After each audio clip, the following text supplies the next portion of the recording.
You're watching ABC4 News, celebrating 75 years. Welcome back. We're following the latest developments out of the Middle East this week. More than 25,000 people now confirmed dead after a 7.8 magnitude earthquake rocked southeastern Turkey and northwestern Syria early Monday. Millions now homeless, both countries facing a looming humanitarian crisis.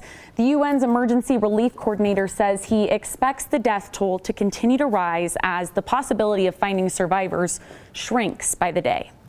I think it's really difficult to estimate, obviously very precisely, because you need to get under the rubble.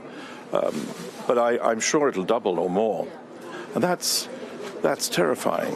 U.S. aid disaster assistance and response team is already on the ground in Turkey. The military today saying its task force is now up and running at Incirlik Air Base in Turkey to assist in the earthquake relief mission. For the second time in 2 days, U.S. jets have downed an unidentified high-altitude object over North America. Now, this time it was over Canada this afternoon at the request of Canadian Prime Minister Justin Trudeau. The Pentagon saying it was first detected over Alaska late Friday before crossing into Canada. This comes 1 day after President Biden gave the order for an F-22 fighter jet to shoot down another unidentified object flying in the skies above Alaska. Out of an abundance of caution and at the recommendation of the Pentagon, President Biden ordered the military to down the object, and they did. Any aspect of U.S. sovereign territory that is encroached upon, there's going to be consequences to it. President Biden has faced some criticism for not acting sooner to shoot down a Chinese spy balloon that appeared over the western United States nearly 2 weeks ago. That balloon eventually shot down off the coast of South Carolina on February 4th after traveling across the country. We turn now to the latest on several classified document scandals plaguing some of the country's top politicians. The FBI search of former Vice President Mike Pence's home and the new disclosure from former President Trump's team. ABC's M. Nguyen joins us now from Washington with details. More material marked classified at a former President Donald Trump's MarALago home turned over to federal investigators. Sources say Trump's legal team was searching through additional boxes in mid-January amid the Justice Department's ongoing efforts to verify the former president no longer has any classified records in his possession. ABC News learning Trump's team then provided agents an additional folder with classified markings, as well as a laptop that belonged to a current Trump aide, which apparently had electronic copies of some classified papers. This even after the government has recovered hundreds of classified documents from Trump's Florida estate throughout 2022. Pence previously telling our David Muir he didn't take any classified records with him after leaving office. Did you take any classified documents with you from the White House? I did not. Do you see any reason for anyone to take classified documents with them leaving the White House? Well, there'd be no reason to have classified documents, particularly if they were in an unprotected area. Friday's planned search in response to Pence's team finding a small number of classified documents at his home last month after they say they proactively searched following some classified documents being found in President Biden's Delaware home from his time as vice president and senator.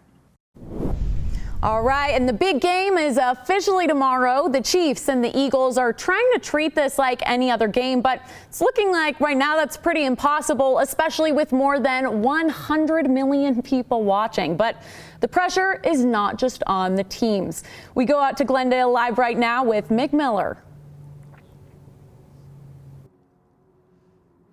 Like you said, 100 million people will be watching from home, and this coming Sunday in less than 24 hours, over 70,000 people will pack State Farm Stadium for the Super Bowl 57 between the Eagles and the Chiefs. Now, Patrick Mahomes and Jalen Hurts are carrying the weight of their franchises on their shoulder, and tomorrow they'll face off finally in the biggest game of the season. But it's not just them that has pressure on them. Tomorrow, Christian Peterson, he works for Getty Images. Him, along with his team, will be on the field at State Farm Stadium, and their job is to capture the moments that will live forever in the history of the National Football League. But Christian has done this before. Tomorrow will be his 7th Super Bowl that he's worked. He has experience, and he's once again looking forward to capturing the action in Super Bowl 57.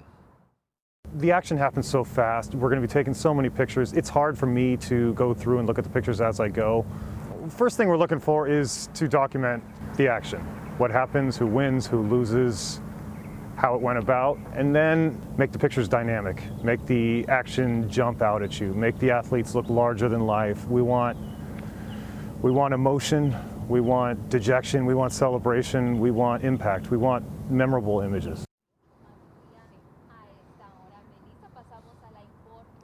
Now, Christian tells us he'll take anywhere between 8,000 and 10,000 photos tomorrow, and about 8 to 10,000 photos. 10% of those photos he will actually upload to the Getty Images website. He's looking forward to a big Super Bowl tomorrow, and we're looking forward to less than 24 hours seeing Jalen Hurts and the Eagles face off against Patrick Mahomes and the Kansas City Chiefs. Reporting live from Super Bowl 57, I'm Mick Miller. Back to you. Time now for Utah's most accurate forecast with Nate Larson. Weather rates certified 11 years in a row. All right, let's switch gears. This was a look this morning. Maybe you were out and saw the sunrise come up beautiful along the Wasatch Front. This is from Scott Taylor flying the drone over the Salt Lake Valley. This evening, not quite as beautiful. Of course, we don't have the light coming up from the sunrise or our sunset, but we do have the haze layer that you can see is visible thanks to all the city lights illuminating that low-level inversion that is in place. High temperatures today. We did manage to hit 40 degrees in Salt Lake, 46 in Provo. We're usually in the mid-40s this time of year. That's our average high temperature, so colder than normal, and we're expecting us to be colder than normal again tomorrow, and we're getting even much colder than this as we have a storm system approaching on Tuesday. 49 was the high in Cedar, 61 in St. George, 47 in Blanding, Moab, 40 degrees for your high on this Saturday. Weather headlines, again, we have valley haze that's going to continue to build as air quality takes a hit. Orange air quality for much of the Wasatch Front tomorrow, including Uinta, Duchesne counties. Increasing moisture, though, down south late Sunday into early Monday, and then late Monday into early Tuesday for northern Utah as we have a storm system approaching from the northwest. Southern Utah being impacted by this storm system here that's a closed area of low pressure that's sliding through the desert southwest. It will pump up some moisture, as I mentioned, early Monday into the southern tier of the state. Some light rain and snow showers are expected, snow at the higher elevations. And then here comes this next storm system. This is 11 o'clock Monday evening into Tuesday morning. Should bring some impacts to the Tuesday morning drive as we are expecting snow showers. The brunt of the storm system will slide south. In fact, the central and southern mountains expected to get about double the amount of snowfall the northern mountains will, as the brunt of the moisture will be there. Just in the next 2 days, again, some light snow showers over the southern mountain areas, a couple of inches possible, if not several inches at the highest peaks. St. George, 62 on Sunday, 56 on Monday. We dropped to 44 on Tuesday with rain and snow showers for Valentine's Day. Windy, still partly cloudy Wednesday, 42 for the high, all the way back up to 48 on Friday, low 50s to mid-50s on Saturday, so rebounding temperatures into the weekend. 39 is expected on Sunday for the Wasatch Front, and on Monday, hazy conditions will stick around. Not much change to temperatures over the next couple of days, but then we drop to 31 on Tuesday for Valentine's Day. Plan on snow early in the day, off and on snow showers into Wednesday morning, 30 degrees for the high. Should be about freezing on Thursday, 37 on Friday, upper 30s Saturday, partly cloudy, still breezy into next weekend as well. Sarah?